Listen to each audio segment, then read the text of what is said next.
JonTron.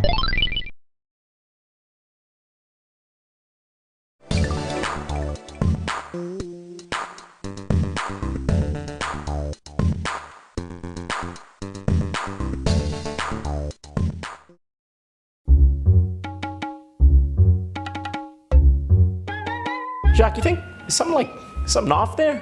We missing something? Nah, you're right. It's probably okay.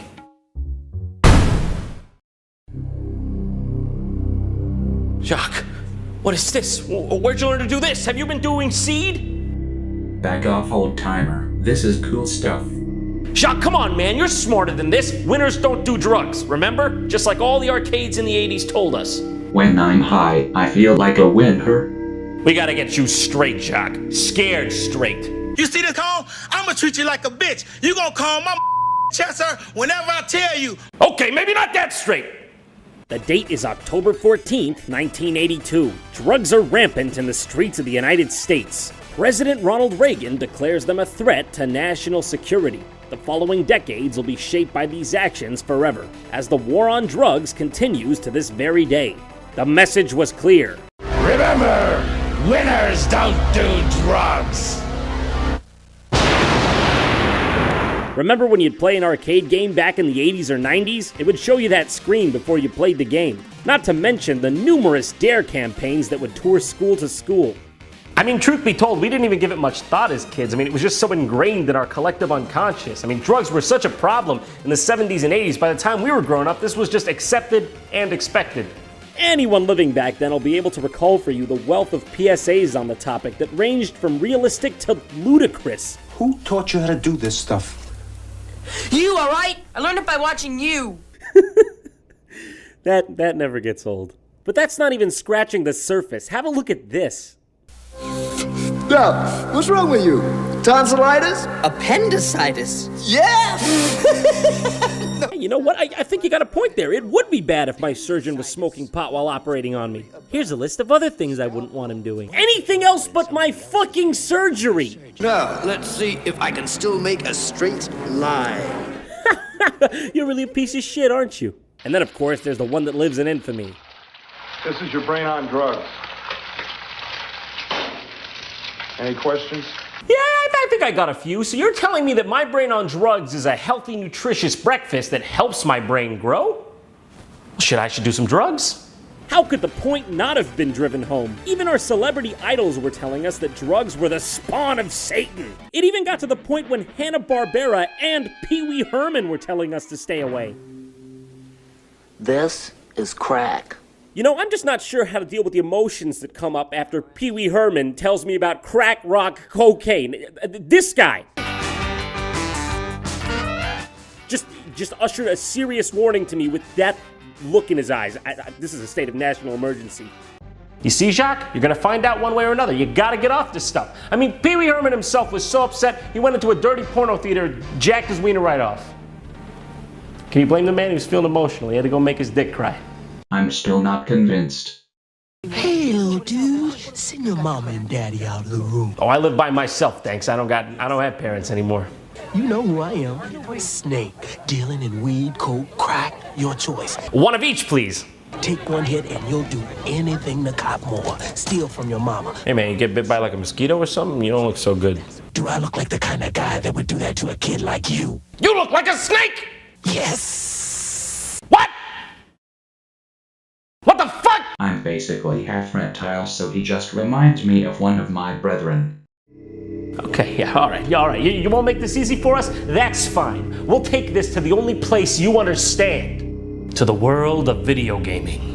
In the 80s, arcades were the cool hangouts for kids. They had Galaga, Donkey Kong, and of course, hard drug dealers. Now what can I say? It was a sign of the times. Pac-Man popping pills, Mario's eating mushrooms, and Simon Belmont, terrible off-screen addiction to heroin. And look at him in part 4. He could barely hold his whip. It's sad, really. That made arcades a prime target for the anti-drug campaign, which led to the creation of games like Narc. In this game, you're assuming the role of a narcotics officer named Max Force. Oh, and if you get a second player in there, they can play as Hitman. Lord have mercy. I guess nobody told me cops started doing wrestler names? I mean, not that I'm even upset, I just would have liked to know. Oh, this is great. Now we can finally teach kids good moral standards. You're busted.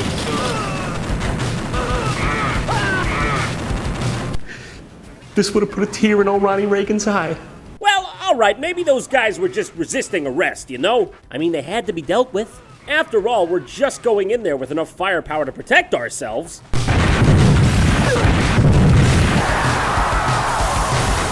Not even once. That was amazing. Well, to be honest, I guess they were just trying to portray with utmost realism how we handle drug offenders in this country. You're busted. Cocaine is really popular with the same guy. Too little, too late, talking leg. I'll be able to put an end to this drug ring once I figure out how to drive a stick. How's a clutch work again? Finally, you get to the game's antagonist, Mr. Big, who's apparently a real good Tokyo drifter over here. He's got a picture of himself labeled me. Now, there's so many things wrong with this, I don't even know where to begin.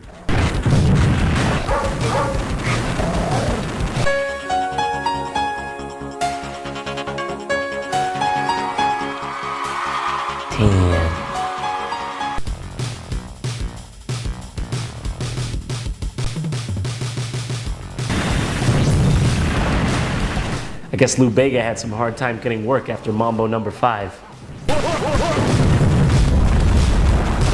I've never seen a game go from a perfect 0 to a perfect 10 this quickly. Is this real life? Jock, I'm not gonna sugarcoat this for you. You gotta get with it, gotta get clean. And to show you the light of the sober individual, we're gonna have to take the most extreme measure possible. Playing Wally Bear in the No Gang. Under no circumstances would I do this otherwise. Because it's basically akin to torture. This is madness. Why is that bear not wearing a helmet on his skateboard? That's besides the point, Jock. This is officially your intervention.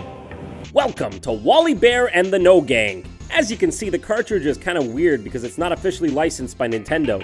Also, on part of the label, there's a circle that says press here. And when you push it, it plays a Jeff Van Vonderen soundbite. We're gonna get you on a plane, go to Florida.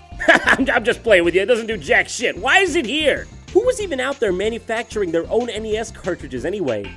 Oh, what is that? Chinese glue, mothballs? How many kids rented this before, huh? Probably got a disease now. This game was made in 1992 exclusively for a North American audience by American Video Entertainment. They're also known for such other classics as Blackjack, Puzzle, and of course, how can we forget Dudes with Attitude? So in short, that's how you know it's gonna be good. Wally Bear and the No Gang. Now I can already see him saying no to society's norms. Now as you can see, he does not wear his hat straight. No, it's perfect because if a drug dealer walks up to that side of his body, he doesn't have to say no to him. His clothes do it for him. What was the color palette on this one? Public restroom? Greens and browns, Jesus Christ. Uncle Gary Grizzly has been planning a party for you and the No Gang. Hey, Dad, I know you like to live your life on the free and easy, but do you think you could do away with the whole no pants thing till after I leave? Get a pair of those tearaway pants or goddamn anything, for God's sake. Yeah, Wally, I know how you feel. My dad doesn't wear pants either. Dad! Invite all your friends and try to reach his house before dark. Take care, Wally, and remember to say no. Stay smart. Don't start. Don't start what? Fires? Okay, no, that's a different bear. Kids, Wally Bear may have 5 lives, but you only have 1.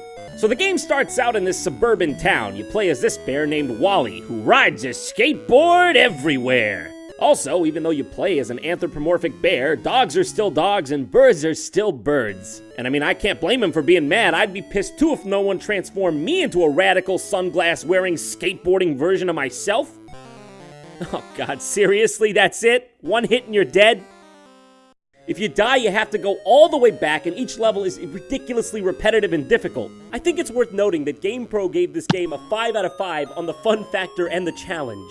Sister Sinister, you're full of shit! Also, looks like they had a Nightshade competition in this issue. Why'd no one tell me? I ain't gonna take that sitting down. The one saving grace is picking up what I assume to be a frisbee, or perhaps it's a one-way boomerang pie. Yeah, I don't know, something like that. When you get it, you can actually shoot the enemies and finally kill them. Even though it's still really hard because these birds are endless and you're just on a skateboard the whole time. Imagine this, if every level in a video game was the ice level. That's this game. And it's got platforming. Oh, my favorite. Now you can actually take one extra hit when you equip the Frisbee. You can even just breeze through some of these levels if you just keep shooting in a straight line. But if you take any damage, the Frisbee goes away and you can't throw it anymore, so you might as well reset. Because this game is nearly impossible without it. Also, I think somehow you can stack up to 2 Frisbees and 4 hits using the skateboard as well, but I don't fucking know. Ricky Rat was trying to get Toby Turtle to join his gang. Who's Ricky Rat? Who's Toby Turtle? Who the fuck are you? He said Toby would have to take some pills. Oh, well, maybe I should go talk to Ricky Rat then and get some acetaminophen for the headache you're giving me right now. Yeah, by the way, skateboarding on the train is most definitely encouraged, kids. Eventually, you make your way out of the subway, which was in the suburbs, may I remind you. You find yourself in another neighborhood that looks exactly like the last one. Oh, okay, then you're supposed to go into another subway? How many subway connections I gotta make to get to my uncle's house? Maybe my parents could have given me a ride if they weren't so busy mauling each other's privates. Hanes, Levi's, Dockers, take a trip to the Gap, Dad. It's not that hard. Oh, okay, so this subway is a castle. This one's a castle. It's a castle. What?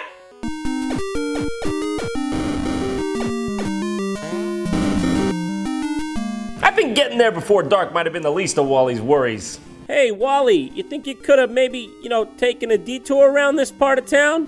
This guy's literally dropping bombs out of his window all day. That's his job. Man, I guess the economy really has gotten bad. So, after you get out of the actual demilitarized ghetto where no kid should ever be, you go into this MC Escher garage with a cat man. Okay, I think I might be getting a bit of a contact high from this. Where's my hands? I just saw a Larry Lizard going into this garage. Okay, wonderful. Yet another person I have no context for. He was drinking out of a funny-looking bottle and acting really strange. It sounds like Larry's been drinking. Wow, how do you get that good? Remember, even grown-ups shouldn't drink and drive. Now this really needed to be said.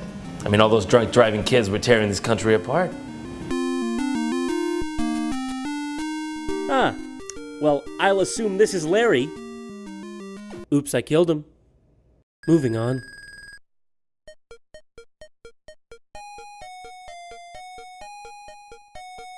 All right, I have to admit, this time I've been caught off guard. How exactly did that door lead to this? Hey, Wally, don't forget to take the shortcut to Uncle Gary Grizzly's through the Snake Cave. It's right after it's coming to me. It's the bomb ghetto? Yeah, you'll find it. Don't worry about it. This part is impossible. There are just so many things, and there's huge platforming pitfalls everywhere. It would take anyone many, many tries to even get through this part. And don't forget, everything is an ice level. How did this teach kids anything when they couldn't even get to the end of the game to learn the frickin' message?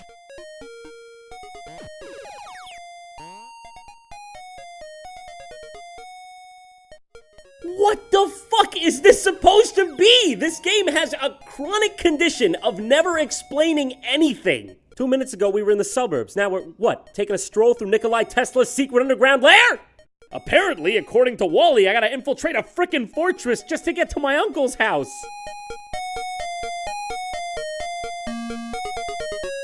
What the fuck? I promise I'll never do drugs again, Dad. By the way, this is literally the only room in the entire game that's like this. It's so out of place. Frickin' Plato's up here hucking loogies down at me while I'm trying to balance the top pillars on a fucking skateboard. Ladies and gentlemen, this is art. There's a million doors here, and there's only one of them that leads to the way out! To get past this part, you just gotta keep relentlessly scaling the castle and trying doors until you find the right one. Come on, come on, come on, yes! Oh, finally! Watch out for a man giving away candy. Are you aware that our city has an underground demon fortress in it? And apparently the subway just passes right through that shit. Give me the man. Give me the man right now. I'll take fucking candy right off his hands. It's amazing compared to what I've just been through. Oh, okay, yeah, that's fine. Let's just resume then, huh? Back to business as usual, just trying to play it cool after the shit I've seen. Just gonna keep this secret nice and tucked away in my soul until it burns a hole through it. This must be what Buzz Aldrin felt like when he got back from the moon. Wait, this? I gotta go in there? What is this, a crack den? I thought I was supposed to be getting off drugs. This house's windows are broken. It doesn't even look like anyone's inhabited it for years. Also, the neighboring house is just completely blown up. Just blown half up. All right, here goes nothing.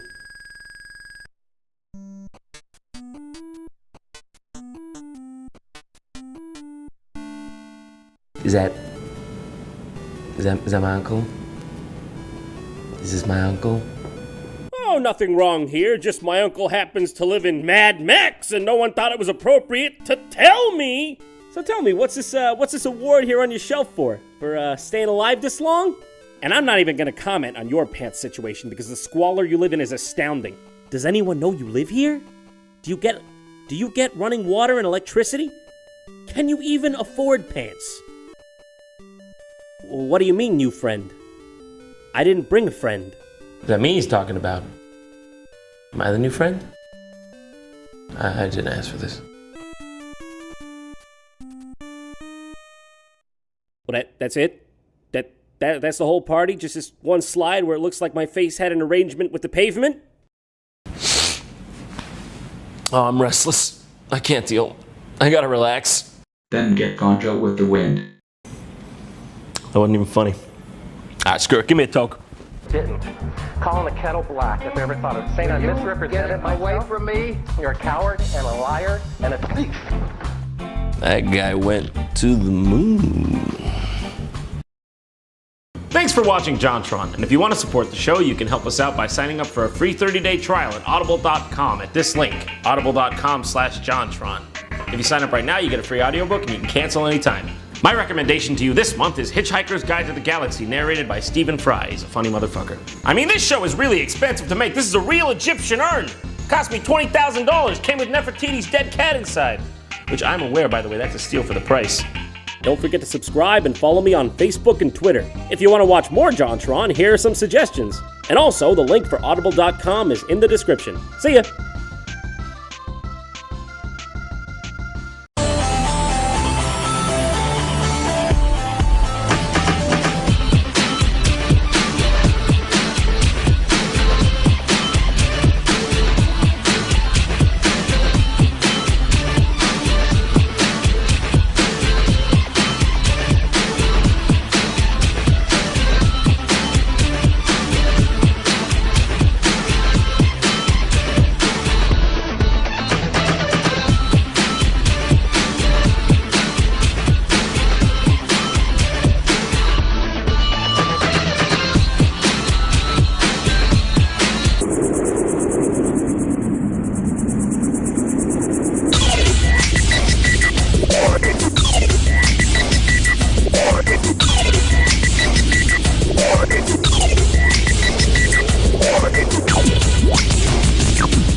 One.